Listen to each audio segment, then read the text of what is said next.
lorsque l'appel des présidents était terminé, on s'est rendu compte qu'une nouvelle fois, Saint-Joseph et l'opposition, les élus de l'opposition du tampon allaient faire le quorum pour M. Etienne Akoun.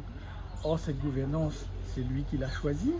Il a décidé d'avoir une gouvernance où il installe 28 élus majoritaires de la CASUD contre 20 élus de l'opposition. C'est la seule EPCI qui fonctionne comme ça. Au lieu d'avoir un esprit de coopération, il a décidé de choisir de fonctionner par une majorité contre une opposition. Et bien c'est à lui de s'assurer que sa majorité soit présente à chaque fois qu'il y a des affaires à la CASUD. Plusieurs fois, nous avons accepté de faire le quorum pour la CASUD pour que les affaires puissent se dérouler normalement. Mais ce temps-là est révolu, puisque nous sommes aujourd'hui victimes de sanctions à chaque conseil communautaire. On nous enlève le vice-présidence, on enlève les chantiers d'investissement sur la commune de Saint-Joseph. Ce n'est que sanction sur sanction.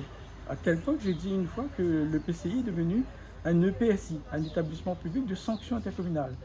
Donc, M. Etienne Akoun est responsable de la situation aujourd'hui. C'est la gouvernance qu'il a choisie qui est mauvaise. Et c'est repris justement par le rapport de la Chambre régionale des comptes. D'ailleurs, aujourd'hui, il y avait une affaire très importante qui concernait justement le rapport de la Chambre régionale des comptes. Et on se demande si finalement ça n'arrange pas M. Etienne Akoun de ne pas avoir de quorum, puisqu'il a programmé juste derrière l'inauguration de la gare du tampon. Donc ça veut dire qu'il ne voulait pas débattre. Alors que la Chambre régionale des comptes dit bien que ce rapport doit faire l'objet d'un débat. Donc on donne rendez-vous à la presse et à la CASUD au prochain conseil communautaire et nous espérons que le débat ait vraiment lieu. Parce que très souvent on nous coupe la parole, on nous empêche de nous exprimer.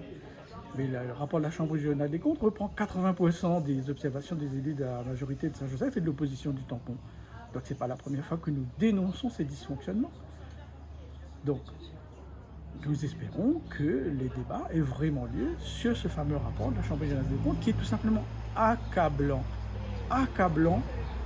pour la CASUD, qui est la seule PCI où il se passe des choses comme ça, où il n'y a pas de quorum. Tout simplement parce que la gouvernance a choisi ce fonctionnement qui date des années 40.